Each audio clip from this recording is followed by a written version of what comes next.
These people sitting here in the treasury bench needs to know. Sir, they betrayed the marginalized communities. They spoke about Sabka Saath, Sabka Vikas, which turned into Jo Hamare Saath, Hum Unke Saath, as admitted by BJP MLA and the leader of opposition in Bengal Assembly, and proved right by the failed finance minister of this failed government yesterday.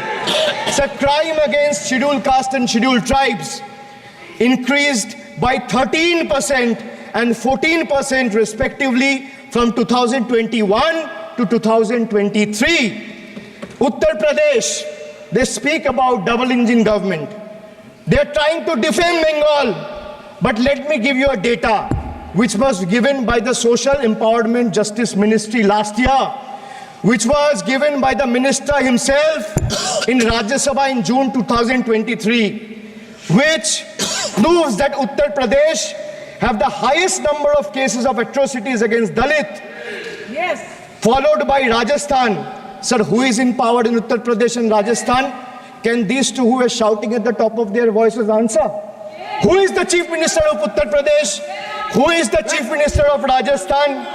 After the Mangal Sutra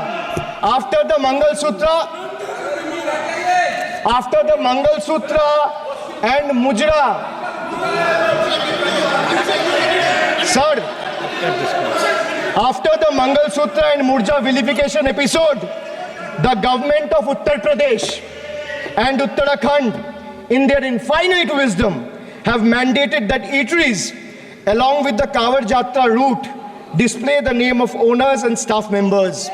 A move clearly intended to instigate hate speeches and hate crimes targeting the minority community. We commend and thank the Honorable Supreme Court for swiftly intervening with a stay order against all these discriminatory directives. Sir, vacancies in tribal schools, 10,000 vacancies still lying left in Eklavya school, residential school remains unfilled as of today. Sir, religious representation.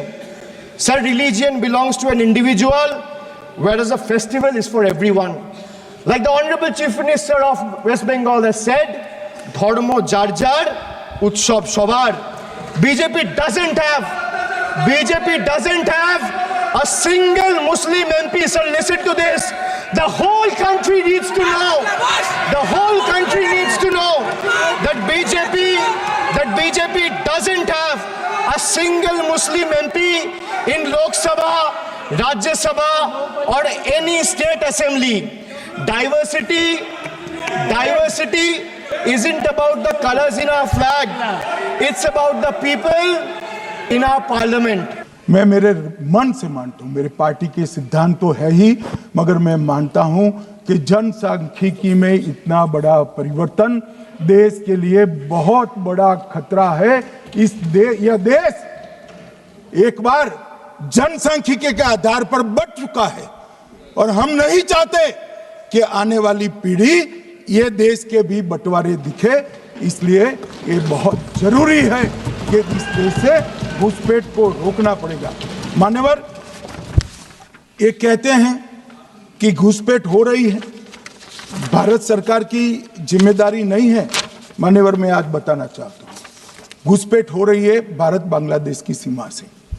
वहां पर कुल 2216 kilometre border है, इसमें से 1653 kilometre border बन चुकी है। अब 563 कहां बाकी रही है मान्यवर मालूम है? केवल और केवल एक राज्य बंगाल। आसाम का पूरा हो गया, मेघालय का पूरा हो गया, त्रिपुरा का पूरा हो गया, जम्मू कश्मीर का पूरा हो गया, पंजाब का पूरा हो गया, राजस्थान का पूरा हो गया, गुजरात का पूरा हो गया, खाली बंगाल का बाकी रखा। और मैं आज कहना चाहता हूं टीएमसी के लोगों को भी, ये राहुल जी के साथ में रहकर घुसपैठिया बचाओ यात्रा बिहार में निकली, साफ हो गए। आप भी घुसपैठियों को बचाओगे तो वहां भारतीय जनता पार्टी का विजय तय। मान्यवर, ये कहते हैं कि घुसपैठ क्यों हो रही? आप बॉर्डर नहीं बनाने देते, फेंसिंग नहीं करने दोगे, घुसपैठ नहीं होगी। फिर भी चलो, मैं पूछना चाहता हूं कि घुसपैठ होकर सबसे पहले घुसपैठिया कहां था? कहां आता है? तो गांव में आता है।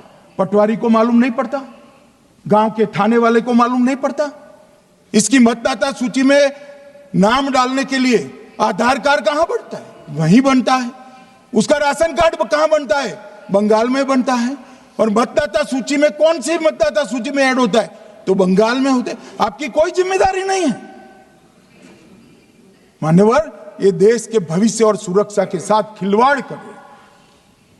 कभी कभार चुनाव तो जीत जाओगे घुसपैठियों के आधार पर, परंतु इस देश की सुरक्षा को आप ताक पर रखो। मैं आज कहना चाहता हूं मान्यवर, बिहार की जनता ने एक बहुत महान फैसला किया है घुसपैठिया बचाओ यात्रा के खिलाफ जनादेश दिया। और बंगाल भी ये करने जा रहा है मान्यवर, आने वाले दिनों में करेंगे, उनको मालूम नहीं। मान्यवर, मैं एक कल राहुल गांधी जी ने एक विषय कहा था कि सारी संवैधानिक संस्थाएं आपने करप्ट कर दी। मैंने पूरा बताया कि चुनाव आयोग की नियुक्ति के पहले क्या नियम थे। उन्होंने ये कहा कि महत्वपूर्ण पद पर आरएसएस की विचारधारा के लोग रख लिए जाते हैं। तो इसमें क्या आपत्ति है भाई?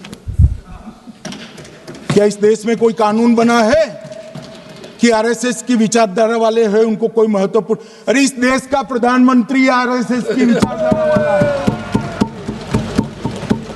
इस देश का गृह मंत्री आरएसएस की विचारधारा वाला है और जनादेश से बनकर आए, आपकी कृपा से बनकर नहीं आए मान्यवर। मगर उन्होंने क्या किया था वो मैं फिर बताना चाहता हूं। 1969 में इस देश का राष्ट्रपति का चुनाव हुआ। 1969 में इंदिरा जी अपनी पार्टी के अंदर ही संघर्ष करती थी। पार्लियामेंट्री बोर्ड ने राष्ट्रपति के चुनाव के प्रतिनिधि के रूप में कांग्रेस पार्टी का अधिकृत उम्मीदवार बनाया श्री संजीव रेड्डी को। और इंदिरा जी ने प्रधानमंत्री रहते हुए अपने पार्टी के मैंडेट को ही डिफाई कर कहा कि राष्ट्रपति का चुनाव में वोटिंग अंतर आत्मा की आवाज से करनी चाहिए। और उन्होंने श्री वीवी गिरी को प्रत्याशी बनाया मान्यवर। और फिर हुआ क्या? अल्पमत में थी वो। संजीव रेड्डी जी के वोट ज्यादा थे। जीतने के लिए उन्होंने कम्युनिस्टों से समाधान किया और इस देश की सारे संस्थान पर, शिक्षा संस्थान पर, महत्वपूर्ण संवैधानिक पद पर कम्युनिस्टों को बिठाने का काम ये इंदिरा गांधी जी ने। और वहीं से इस देश के विमर्श को बदलने का काम किया है, वहीं से किया है। वामपंथी विचारधारा इस देश के प्रकृति को, इस देश के स्वभाव को, इस देश की जनता को स्वीकार्य नहीं है और इसीलिए वामपंथी लुप्त हो गए मान्यवर। उन्होंने इस देश के युवा धन को वामपंथी विचारधारा पर डाइवर्ट करने का काम किया है, जो 2014 से फिर से नरेंद्र मोदी जी ने इसको एक अच्छी तरीके से, लोकतांत्रिक तरीके से परिष्कृत करने का काम कर रहे हैं मान्यवर।